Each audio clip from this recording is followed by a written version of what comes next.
ASEAN Breakfast Call. First and foremost news from Southeast Asia. Morning. Good morning. And of course, you are listening to Duran ASEAN, the voice of discovery and sharing. Hello, this is Grace. And hey, Grace, so Yes? did you had a great time yesterday? Well, we both had a great time together. Yeah, one of our speakers for tomorrow will be sharing his new album actually. Mm-hmm. His name is Christian Tessera. Tessera. And he performed yesterday. At La Bodega, and then pretty much there was some interaction going on. We danced along to his music. It was pretty entertaining, and we had a good time there. So that shows that Malaysia has great potential in harnessing talents. Of course. The reason why we talk about one of our guests for tomorrow is because the news for today is about great potentials. And Malaysia, our Prime Minister Najib Razak said that there are great potential to be tapped in the Islamic market. And then in fact, Dr. Seri Najib Tun Razak had meeting in the different groups of businessmen to encourage them to explore the potentials of Islamic markets and economics, of course, including Malaysia. Was it yesterday that we discussed about Singapore is leading the way for Islamic tourism? Exactly. And then now Dr. Seri Najib has stepped into this business market to look for a potential market, especially regarding the Islamic. And at a roundtable meeting with a group of influential investors from United Arab Emirates, Najib stressed the benefits of further collaboration between the two countries. And in fact, he said that businesses from UAE with substantive investments in Malaysia, Akbar Investment PJS is collaborating with 1MDB on the Tun Razak exchange, while the International Foodstuffs Company is working with Felda to expand the refining and processing of edible oil, to name a few. It shows that the government agency and government GLC are working together with international investors from the Islamic world to expand the structural development. They were questioned by some people that what IMDB is doing. So perhaps this is one of the areas that they are tapping into. This is one of the areas, and also there are around 50 plus Malaysian companies are operating in the UAE already and are venturing in the many sectors from logistics to interior design and also multiple construction projects worth almost $5 billion US. And then also it is also mentioned that they expect the bilateral trade to further strengthen in the coming years as business in both countries continue to engage in a strategic partnership, including the fast-growing world of Islamic finance. So they actually stress on the Islamic market to strengthen the relationship between UAE and Malaysia. Mm-hmm. And besides that, the keyword Islamic finance, besides the Islamic market, Islamic finance has been one of the pioneers of Malaysia Islamic products, and Malaysians are actually very proud of it, and it has spread around the Middle East and even in some part of the outer Middle Eastern areas. So Islamic finance is definitely one of the capitalistic investment that is packaged in a Islam compliance way that is gaining traction, not just among Muslims, in fact, also among non-Muslims. And also, that's definitely a great opportunity. They can set a strong bridge between the Muslim countries.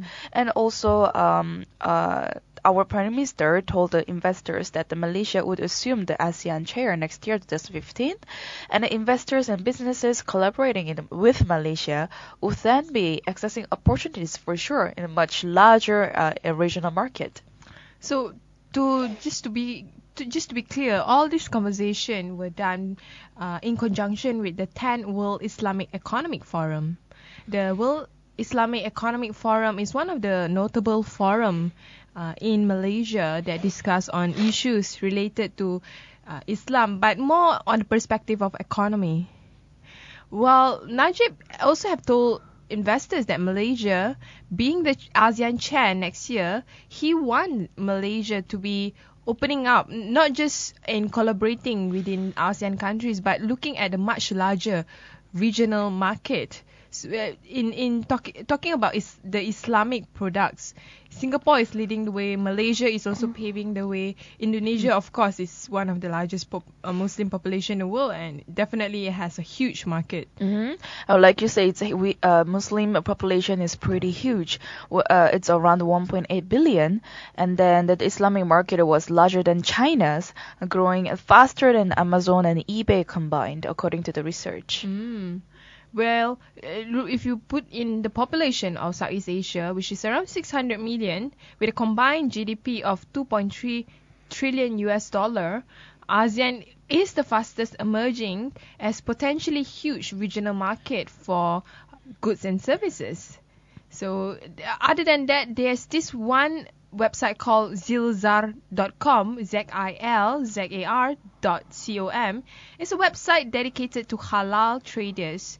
This is one of the key product that the Prime Minister said the presence of such platform was timely to meet the growing appetite for e-commerce. Just like how we share about the Singapore news about attracting all the Muslim tourists to Singapore, Malaysia if this goes on well regarding the Islamic finance and marketing, then it will also attract all those investors from outside of Malaysia. Definitely will attract. Going back to the zilzar.com, it's funny because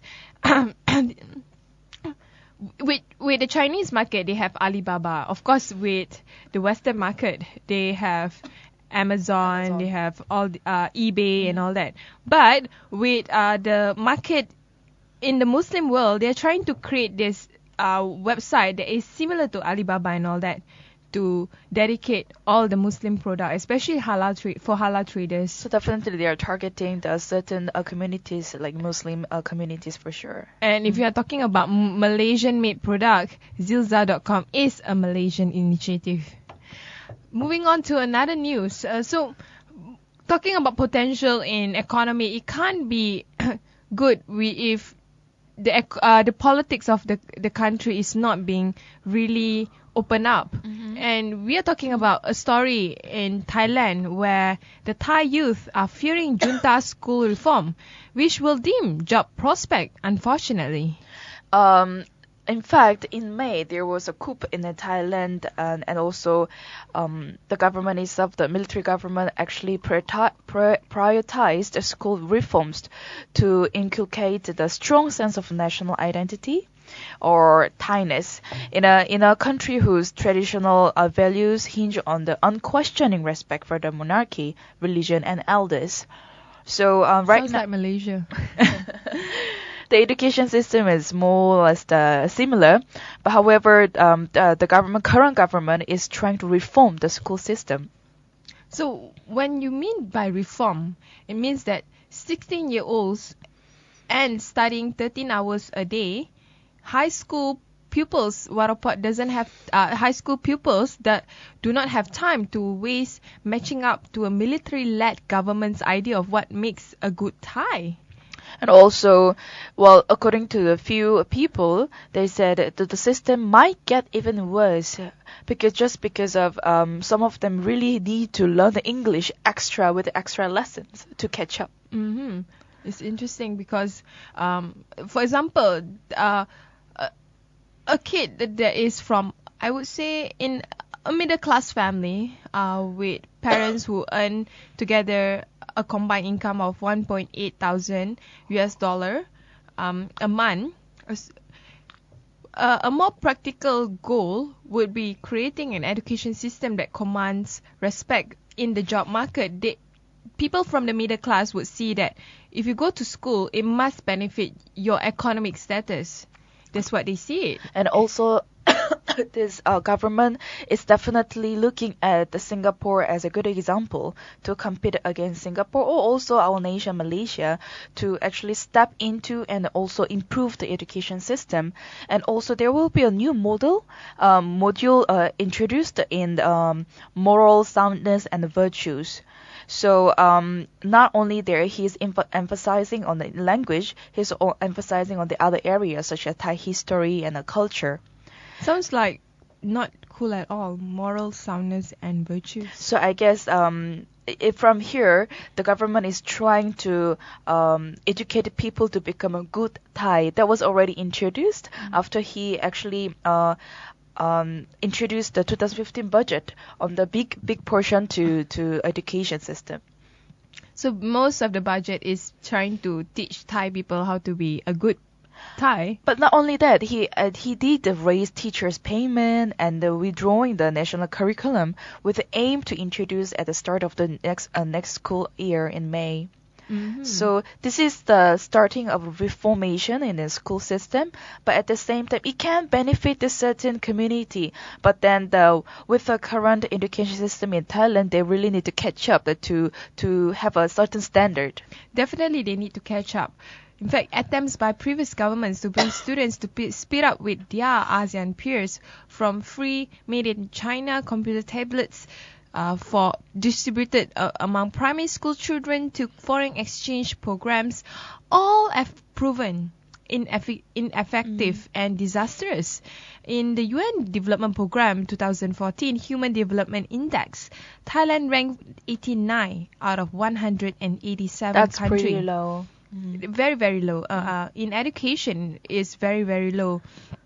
And for Thailand being the second largest market in Southeast Asia, it has to step up its game, because it's no longer with the opening up of AEC is no longer about making money out of natural resources. You have to be competitive. Of course, and also according to the Education Initiative project manager, he said that the way the government promotes certain values may not fit well with the development of 21st century skills. That shows the doubt in this reformation in the education system. However, there's the reform envisaged by the junta, including civic duty and morality classes to promote a sense of pride in being a Thai.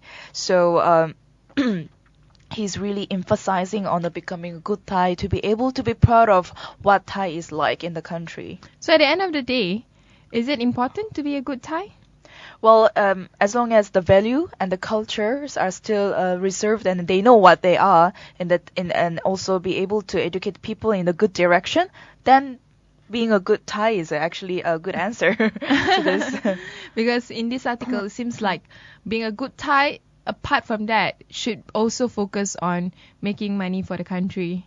Definitely. So there's always pros and cons when it comes to reformation. In fact, an economist in Singapore at Barclay PLC said that Thailand would run risk of losing competitiveness, meaning that because the idea of being a good Thai, meaning you need to submit to the authority, you can't think for your own country anymore, and you can't be competitive. And another area that is really had gained a lot of traction, and is still gaining a lot of traction, because a lot of the areas within this regional bloc agreement is still unclear.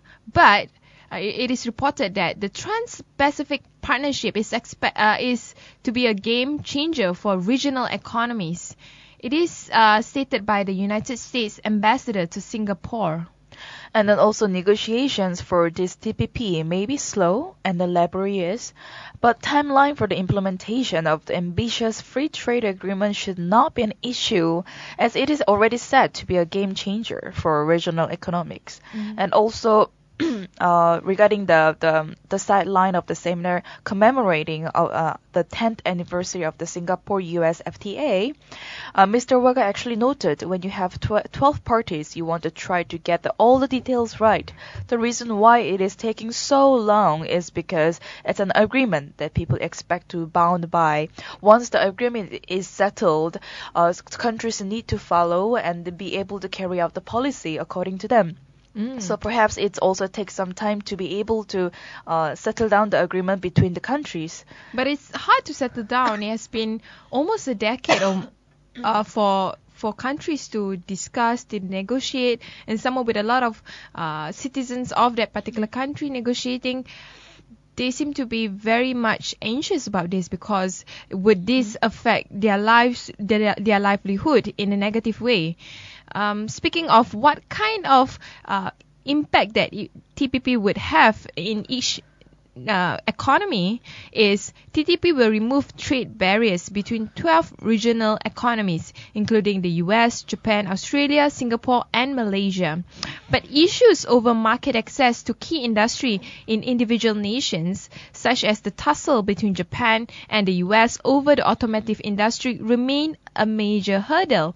And it's not just Japan. Malaysia also is pretty much concerned.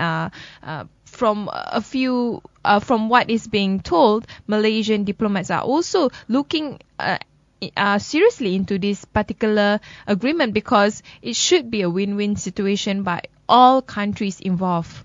But then when it comes to TPP agreement or any forms of agreement brings to a few nations, there will be always a downfall part, because within a nation, not all the nations are strong in terms of economic. Some are weak and some are very strong. So at the end of it, when the policy is made, the weaker countries just have to follow the policies and will be dominated by the strong countries. It's also one of the assumptions that we can actually state. Mm-hmm. Well, with the US, they have already have strong FTA with a lot of the parties involved in the TPP. In fact, one of the support that they enjoyed for the FTA, the bipartisan support, is having deals with Colombia, Panama, South Korea. This is a long tradition that goes back to North America Free Trade Agreement, or NAFTA. We get things done when we need to get things done.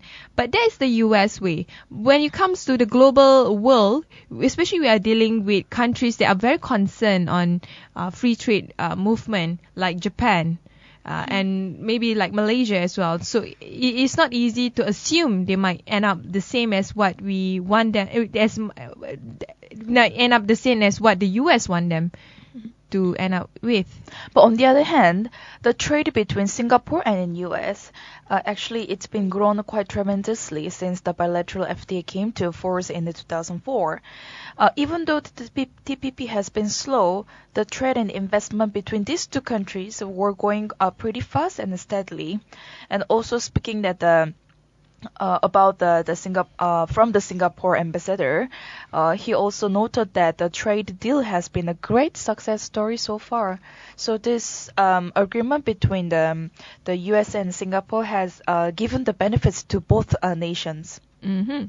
So this is what the US president, this is what a professor from Singapore, Professor Tommy Koh, said.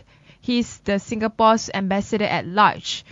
And he said that once upon a time, you were the Association of Southeast Asian Nations top trading partner. Today, you are number 4. Sounds like what Gary would say. My message to the US business community is this. We need more investments from America, and you still have a lot of catching up to do. And I think ambitious. When he meant the US. Mm-hmm. So that's interesting from the point of view of Singapore. But definitely, we are more curious about this TPP agreement between Malaysia and our neighbor countries in the future. Another area in this country that is also being very much political is the Myanmar government.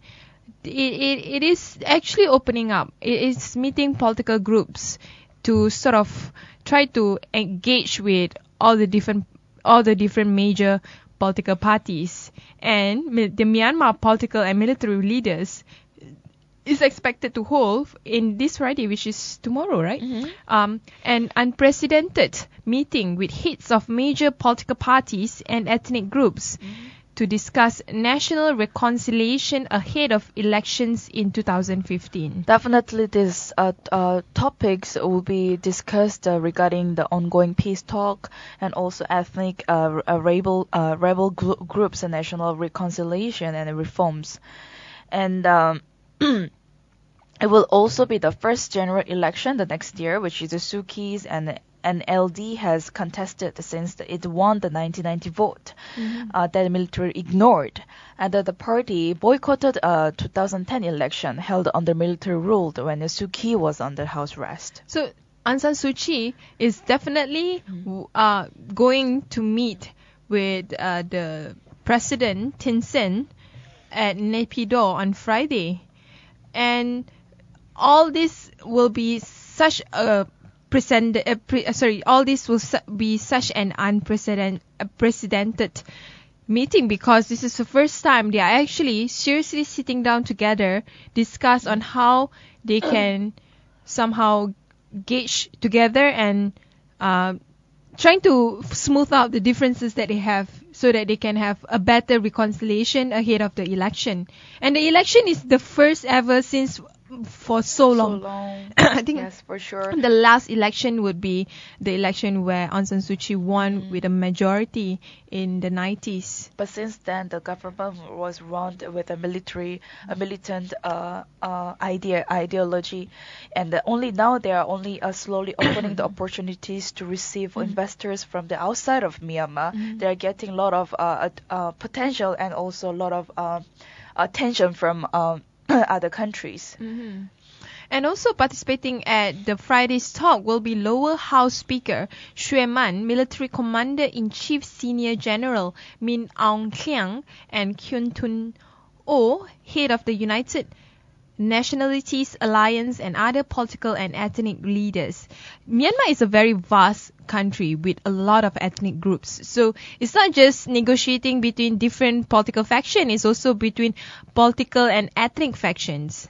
Definitely. And also NLD has collected around 5 million signatures around the country in order to press the ruling party to revise the constitution to remove the military's veto over changes to the constitution, including the clause that prevents the Suu Kyi from becoming president because she was married to a foreign national and her 2 sons are British citizens.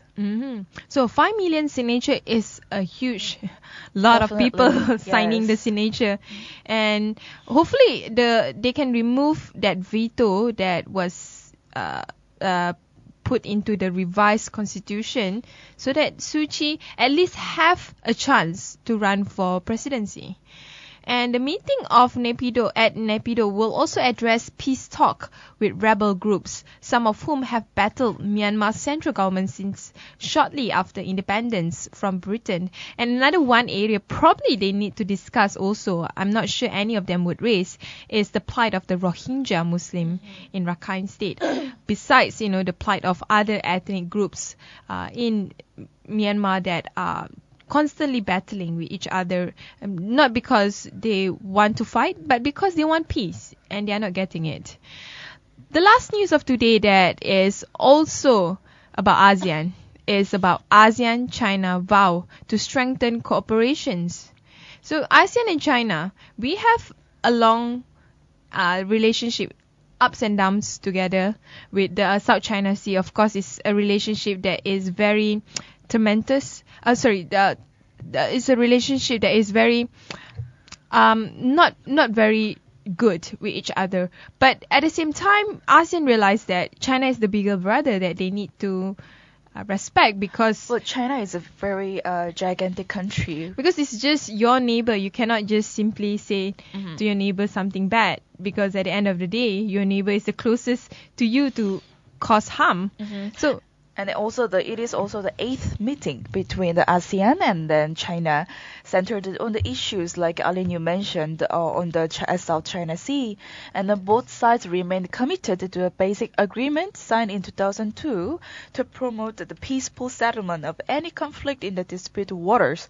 But more time is needed to actually implement an agreement between these two regions. It is a very tumultuous relationship between both countries, but they are trying to strengthen the cooperation, trying to understand the issues rather than just shout at each other. So ASEAN and China diplomats, they are definitely meeting together at on the 8th meeting, trying to like you said, trying to address issues, especially on the disputes of the South China Sea.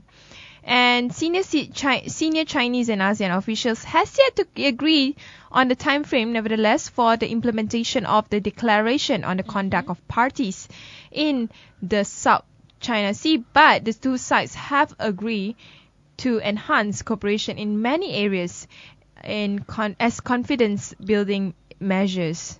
And also, definitely, there are 10 countries in ASEAN. Each has different perspectives, different interests, different views, and different levels of cooperation with China, for sure. And perhaps this is why it is so hard to come up with a common position. Mm-hmm. And the cooperation that they want to do is not necessarily a cooperation that is straightforward about negotiating what they can do to resolve the critical issue like the South China Sea, but more on cooperation in areas that are more positive, like maritime, scientific research, environmental protection. So these areas are the areas that they want to keep on expanding and look for common interests between two sides. So at the end of the day, consensus can only be made when you have a lot of things in common. So they are trying to gauge with each other, trying to seek as many common interests as possible, until to the extent where they can build a strong common ground and eventually address the key critical issue that has somehow disrupted the relationship between China and ASEAN. That's all for our news today. And then don't forget to download our TuneIn app and find us durianasean.com. And then you can also leave us the feedback on our social media on the Facebook and YouTube. So we will continue with more discussion, starting with the blast from the grassroots and later on with the ABC dialogue. Stay tuned.